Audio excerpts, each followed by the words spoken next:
Hi guys, welcome back to another episode of What the Smut Book Reviews. I'm your host Candace. Thank you so much for joining me for another episode. I really appreciate it. If this is your first time here, I apologize for what you've gotten yourself into, but I didn't make you come here. You found me on your own, so you did this to yourself.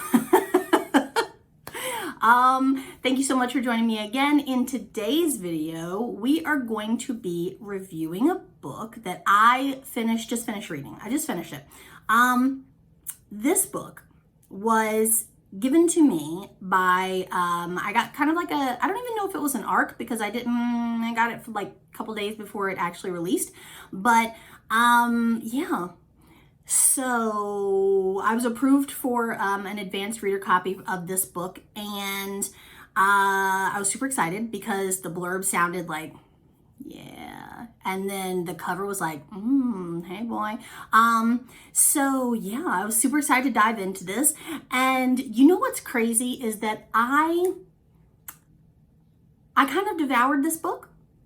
Like, I've talked about this in previous videos, and I've told you guys that I am like a super slow reader at this point. Like, I used to be able to crunch out a book in like 2 days. It was even like 300-400 pages, but I don't know. Lately, it takes me like 2 weeks to read a book. I did read this one in about 4 days-ish, so I was pretty proud of myself for that. So yeah, the book that we're going to be reviewing today is by author Stacey Kennedy, and it is called Watch Me. This book, I believe, did just come out last week, depending on when this uploads. I don't know.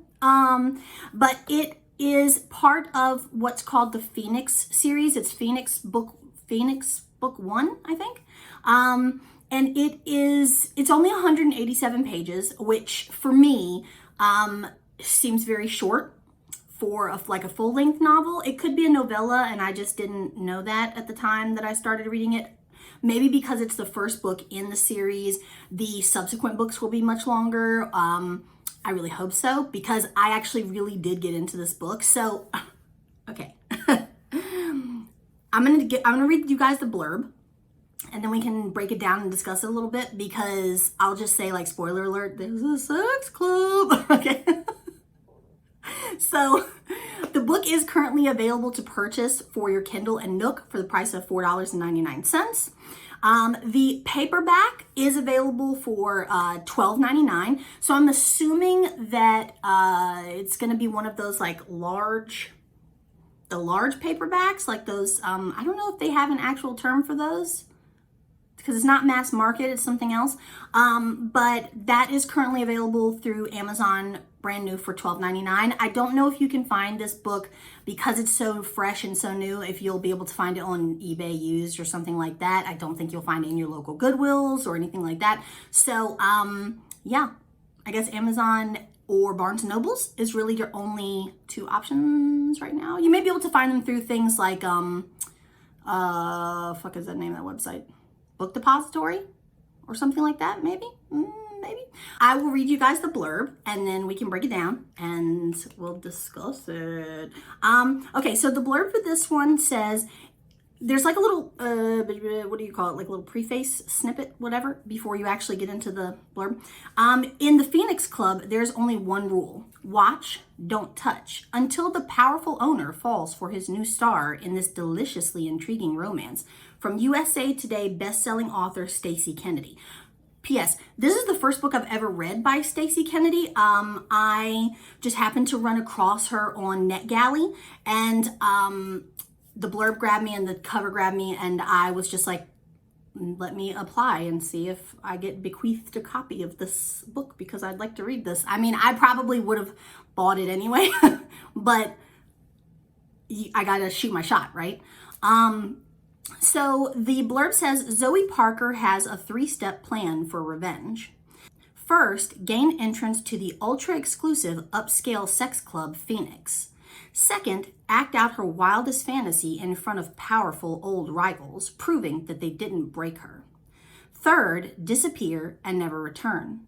The only kink in her plan, Rice Harrington, I'm assuming that's Rice, not Riss, because that sounds weird to me, but okay. Rice Harrington, the owner of Phoenix, and the one man she needs to stay away from. Rice's high-end clients pay extravagant amounts to watch his stars indulge their desires. Rice's only rule? Watch, don't touch. But one look at Zoe and Rice decides to participate in the show himself. And when an undeniable passion ignites between them, Rice knows he wants more. Except Zoe is determined to run, and he is determined to find out why. When Rice discovers Zoe's secret, he shocks her by offering his protection and a no-strings-attached relationship. But Zoe knows there will be more on the line than just her pleasure. Because Rice's sizzling touch doesn't only capture her body, it also commands her heart. Oh, I just noticed this one bit. Okay. Okay. So, this book, you guys. Like I said, for me, like sped read, whatever, this book, the main female character, Zoe, is in college in the beginning of the book. She goes to a frat party, which she's not known to do. She's more of like a good girl.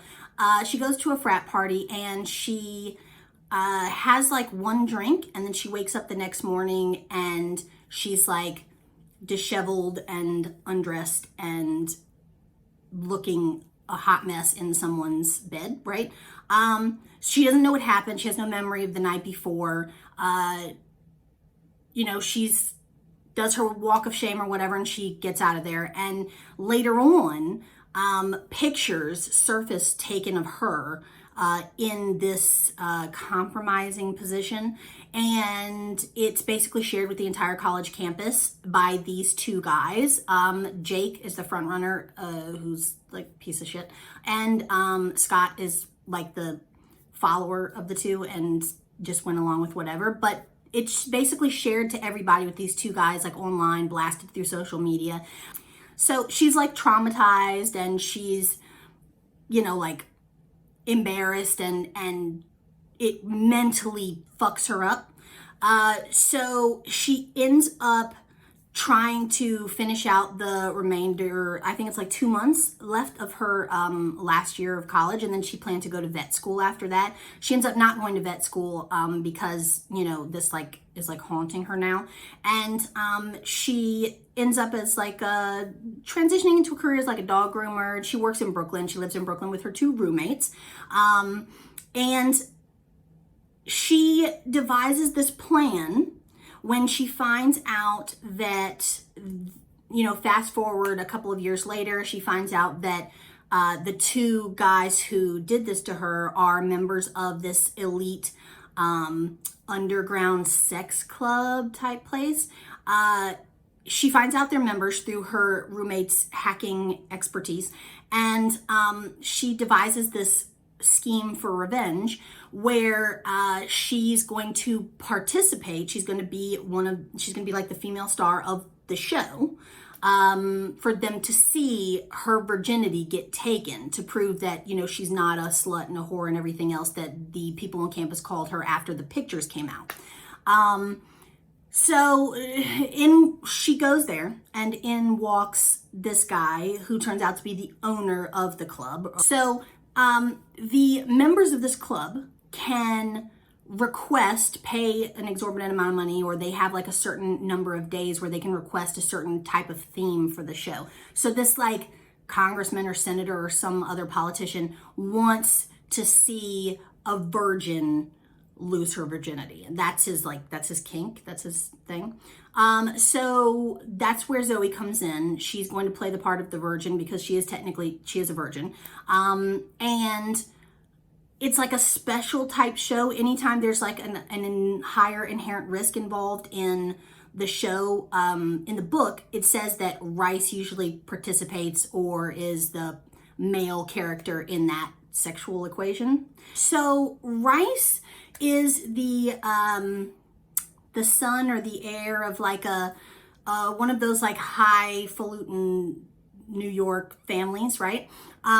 So he essentially left the family business or the whatever to start this club after his girlfriend, his longtime girlfriend, passed away from cancer. So he himself is like kind of mentally askewed, if you know what I'm saying.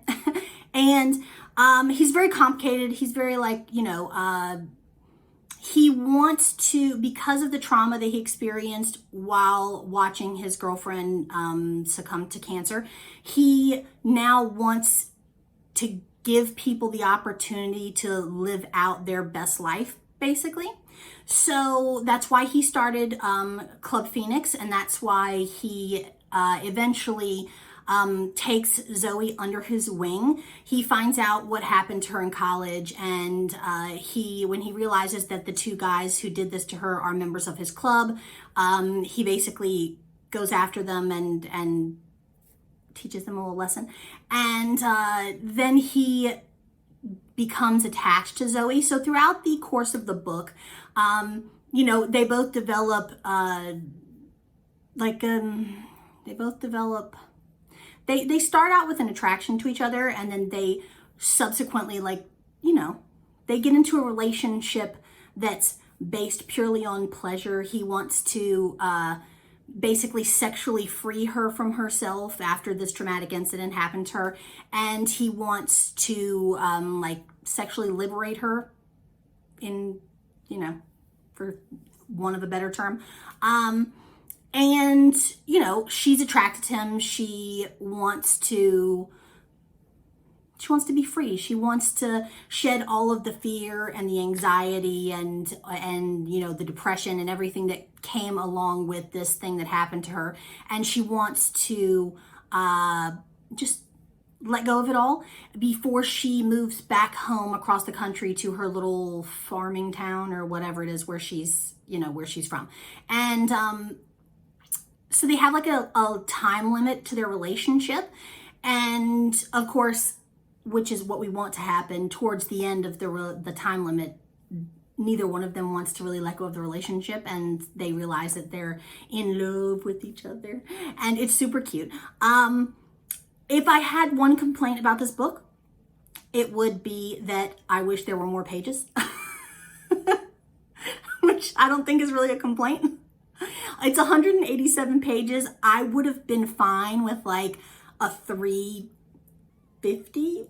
book, 400-page book. Obviously would have taken me much longer to read it, but it was well written. I like the author's writing style. It does introduce other characters. For example, Zoe's two roommates, Hazel and Elise. And Rice has two or three friends. Archer, who's like his head of security. There's Kieran, which is, I think he's like a firefighter or a policeman. There's Kieran and Hunt, and one is a firefighter and one's a policeman. I forget right now. But yeah, so it does introduce characters, and I'm assuming since this says that it's Phoenix Book 1, it means that there will be more in the series and that those characters will get their own books, which I want, okay? Like, I was chomping at the bit towards the end of this one for Archer to get it on with Elise, because like she broke into his system at Phoenix to hack that info, and now he's like, it's like it's gonna be like an enemies to lovers joint, and I'm down for that. So yeah, so I'm super excited about that. But yeah, that's really the only downside. I like the author's writing style. Here's my thing. I like trying new authors. I'm also afraid to try new authors, because if they write in a way that I'm not used to, or like if the spacing is off in the sentences or the dialogue is off in the sentences, I get like mentally, and then it puts me off the book and it puts me off the author. Like that's the only downside to my weird writing OCD. So I like the style of the writing by this author. I will read more books by this author. So I would definitely 100% recommend you guys read this book. I would definitely recommend that you delve into the series when the subsequent books come out. And I'm personally going to go hunting for other books that she's written, because I really enjoyed this book. And that's saying something because like paranormal has been my jam for the longest. This is a contemporary romance. It does have a happily ever after. And I liked it. That's all I can say. That's it. That's it. That's my review. For the rating for this book, I give it a solid 8.5. I probably would have given it a higher rating if it had been like longer and more, not more detailed, because it was really detailed to begin with, but like if I just gotten more, you know what I mean? But for what it was a really good book. It opens up that world that you really want to get into, you know what I mean? With like other characters and like the premise of it being like centered around this like this naughty club, like yeah, on this channel, that's what we like. That's my jam. So yeah, I would definitely recommend that you guys pick up this book. I don't think you'll be disappointed. That's it. I will link Stacey Kennedy's Instagram below, which I do follow her on Instagram now. I'll link that down below. If you guys want to purchase this book, you can, like I said, get it for your Kindle or Nook. You can get a paperback version of it on Amazon right now. And yeah, that's it. That's that with that. I'm done. I really thank you guys so much for watching another video and my spiel and my verbal diarrhea. If you like me and you like this video, or you just like the premise of this channel in general, please consider subscribing. If you do subscribe, make sure you hit that little bell so you get notifications when I upload a new video. I do have other social medias that you can follow if you'd like. I have a members only Facebook group, an Instagram, and a Twitter devoted to this channel. If you would like, I will link them all in the description box below, and I will put a little banner here on the screen for you to see. And that's it. I really thank you guys so much for watching, and I'll see you guys in my next video. I love you so much. Bye.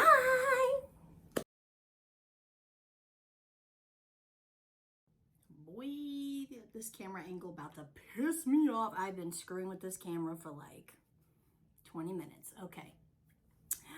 Hey y'all, welcome back to another episode of What the Smut Book Reviews. Why is my camera like auto-focusing, and why? I put my hands up, color change, down, color change, up, color change, down, stop. Okay. Hey, mini freak out aside. But yeah, so I will read you guys the blurb really quick, and then we can break it down. If this thing doesn't stop fucking auto-focusing the tone of my freaking, why? It's like, maybe it's because of the lighting in here. I don't know. Okay, so if you could fucking cut it, I'd really appreciate it. I don't know, maybe it's just too bright. I don't know. Let's turn it down a little bit. A little bit better. Okay. The camera angle is probably completely different from what it was before. I'm sorry. I'm going to cut all of this out because I can't take it. Okay. So we will read because, you know, me and my other personalities in my fucking head. But one look at Zoe and Rice decides to participate in the show himself. And when an undeniable passion ignites, I cut off the blurb. I didn't. Okay. I didn't,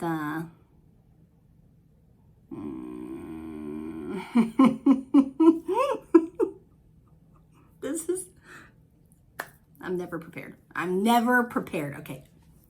Pause. I'll be right back. Because rice is sizzling, because rice is sizzling hot. So the two main characters, the female heroine of the book, the female character, I'm going to have to edit this video so much because I am so like, she's like traumatized. I just hit myself in the mouth.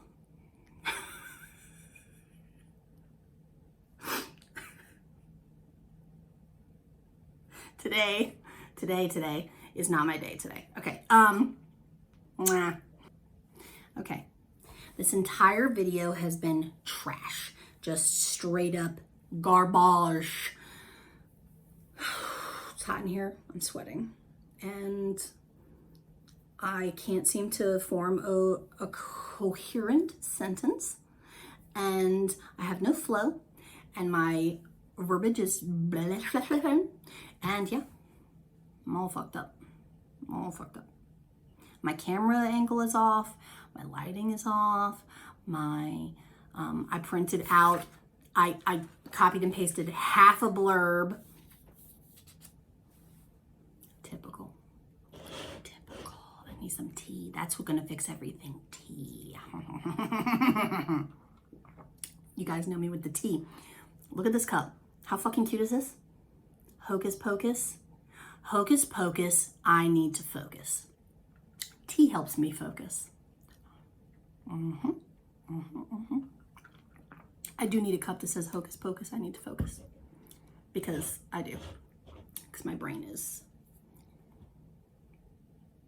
you know. There's probably gonna be a lot of bloopers because I fucked up a lot in this video. We'll see. Okay, I'll see you guys later. Bye.